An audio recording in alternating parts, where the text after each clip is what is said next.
Hello friend, मेरा नाम नवनीत है और स्वागत है आपका मेरे यूट्यूब चैनल नॉलेज एनके में, जहां पर हम नॉलेज को अनलॉक करते हैं।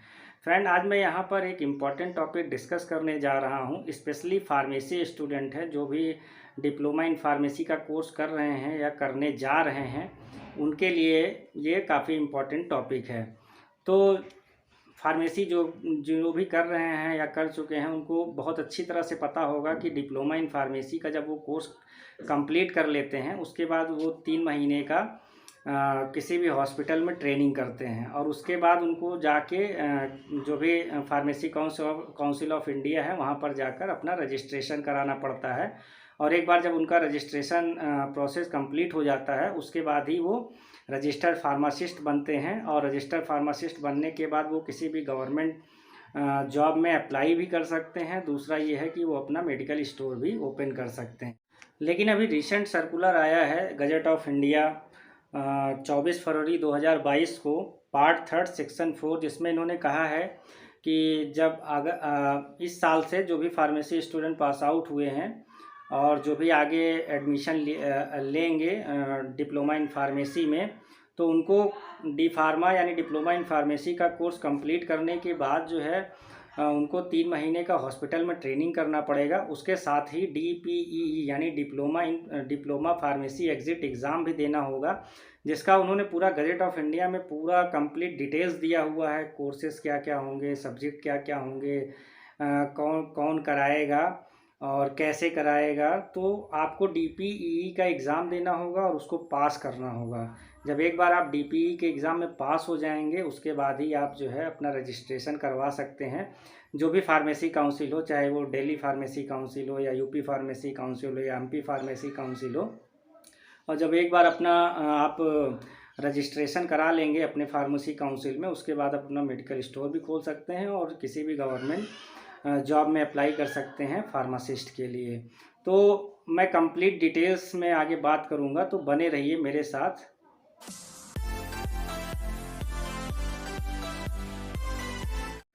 यहाँ पर मैं DPE से रिलेटेड 6 टॉपिक पर बात करूँगा, तो मैं उसको बता देता हूँ। सबसे पहले DPE क्या है और DPE कब से लागू हुआ है। दूसरा, DPE की ज़रूरत क्यों पड़ी। तीसरा, जिनका रजिस्ट्रेशन ऑलरेडी हो चुका है, क्या उनको भी DPE यानी डिप्लोमा फार्मेसी एग्ज़िट एग्ज़ाम देना होगा। और अभी DPE लागू होने के बाद, जैसे पहले क्या होता था कि लोग डिप्लोमा इन फार्मेसी में कभी भी जो है अपना एडमिशन करा लेते थे। तो अभी डी फार्मा में एडमिशन किस उम्र में करा सकते हैं या क्या पास आउट होने के बाद आप डी फार्मा में एडमिशन ले सकते हैं, इस पर भी मैं थोड़ा बात करूँगा। उसके बाद DPEE का सिलेबस क्या होगा जो एग्ज़ाम देना है। उसके बाद फार्मेसी में रजिस्ट्रेशन से पहले एग्ज़ाम देना होगा या DPE का एग्ज़ाम उसके बाद में देना होगा। तो इस 6 टॉपिक को लेकर आज मैं पूरा डिटेल्स में बात करूँगा आपसे।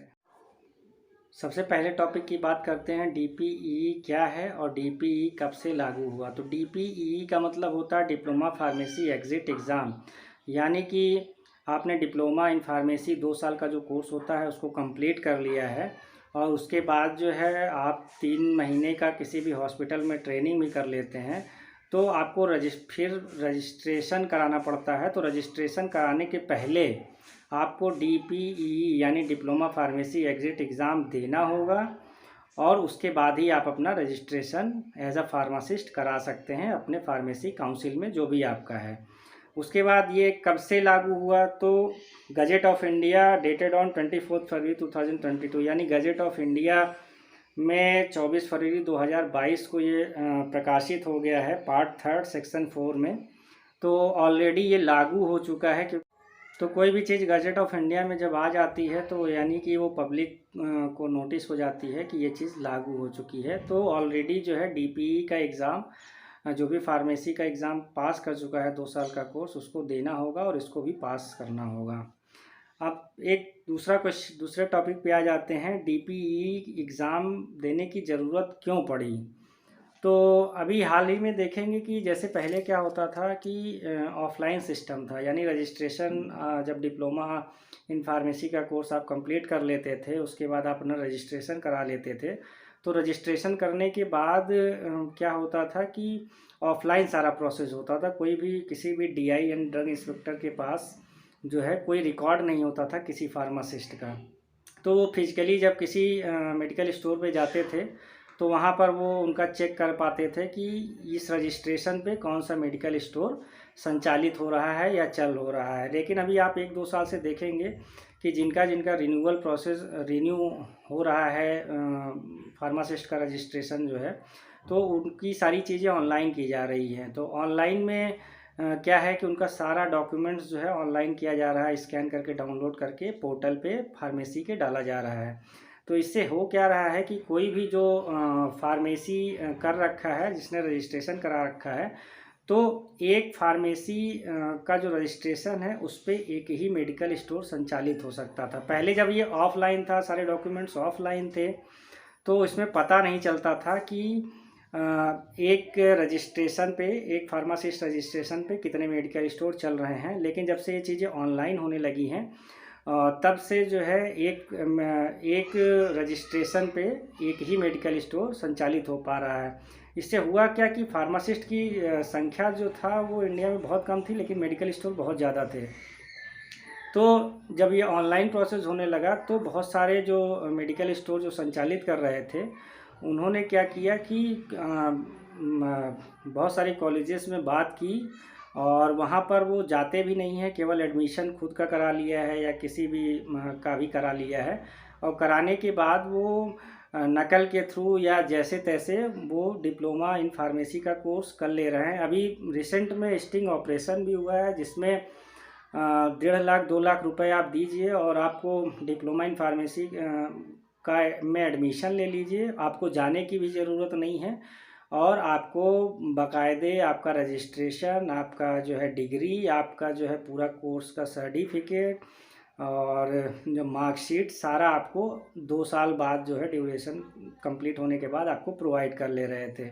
तो स्टिंग ऑपरेशन हुआ, दूसरा और कई सारी चीज़ें जब इसमें अनियमितताएँ पाई जाने लगी तो फार्मेसी काउंसिल ने जो है ये निर्णय लिया कि नहीं, अब जब जिसका भी डिप्लोमा इन फार्मेसी का कोर्स कंप्लीट कर लेगा तो उसको डीपीई का एग्ज़ाम भी देना पड़ेगा, यानी डिप्लोमा फार्मेसी एग्ज़िट एग्ज़ाम भी देना पड़ेगा। और जब वो इसको पास कर लेगा उसके बाद ही वो अपना रजिस्ट्रेशन करा पाएगा।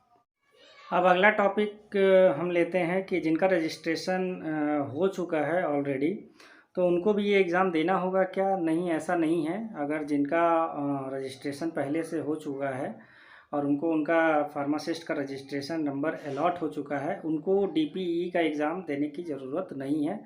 तो बिल्कुल कंफ्यूज मत होइएगा। अगर आपका रजिस्ट्रेशन नंबर आपको मिल चुका है तो आपको डीपीई का एग्ज़ाम नहीं देना होगा। अब अगला टॉपिक ले लेते हैं कि डी फार्मा में एडमिशन किस उम्र में ले सकते हैं। तो पहले तो कभी भी ले सकते थे आप।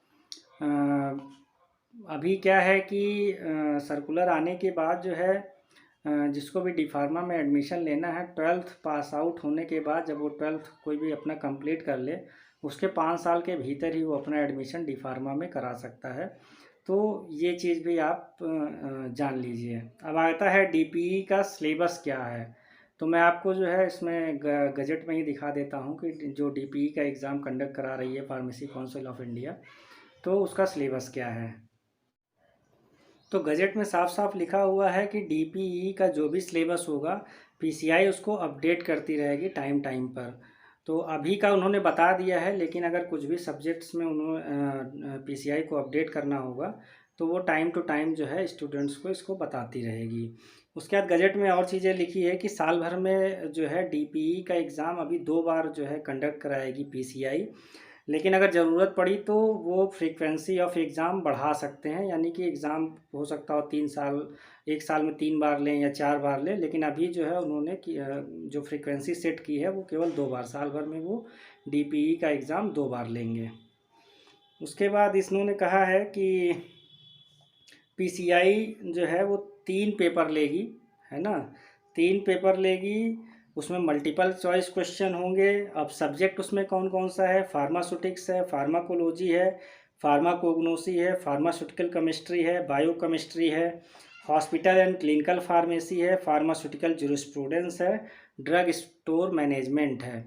तो ये सारे जो है सब्जेक्ट हैं और इन सब्जेक्ट से मिलाकर 3 पेपर वो पीसीआई तैयार करेगी और तीनों पेपर का आपको एग्ज़ाम देना होगा और तीनों पेपर में मिनिमम 50% मार्क्स लाना होगा। यानी जो 3 अलग अलग पेपर सेट होंगे ऑब्जेक्टिव टाइप के होंगे और 3 घंटा उनका ड्यूरेशन होगा। यानी एक पेपर जो है देना होगा वो 3 घंटे का होगा और तीनों पेपर में मिनिमम आपको 50% मार्क्स लाने होंगे।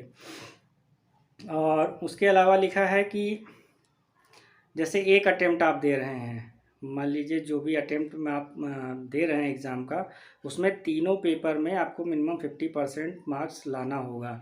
अगर मान लीजिए जब आप एक अटेम्प्ट दे रहे हैं तो उसमें एक पेपर में आप 40% लाए हैं, एक में 50 लाए हैं, एक में 60 लाए हैं, तो क्योंकि आपने एक में 40% लाया है तो आपको जो है आप पास नहीं होंगे। तो आपको मिनिमम 50% तीनों पेपरों में लाना होगा एक अटेम्प्ट में। और ऐसा नहीं होगा कि आप जो है इस बार जो है एक सब्जेक्ट में 40 लाए हैं, एक में 50 लाए हैं, एक में 60 लाए हैं, तो आप जो अगला जो एग्ज़ाम कंडक्ट होगा तो इसमें 40 पाए हैं उसको आप 50 कर लें पढ़ के। आपको जो भी अटेम्प्ट देंगे उसमें तीनों में 50% मार्क्स लाना होगा। हाँ, इसमें एक कंडीशन उन्होंने ये बताई है कि आप कितने भी अटेम्प्ट में एग्ज़ाम दे सकते हैं। उसमें इन्होंने कोई लिमिटेशन नहीं दी है कि एक कैंडिडेट इतनी बार ही एग्ज़ाम अटेम्प्ट कर सकता है। तो जितनी बार पीसीआई जो है एग्ज़ाम कंडक्ट कराएगी आप उतनी बार एग्ज़ाम देके इसको तीनों पेपर को पास कर सकते हैं। पास हो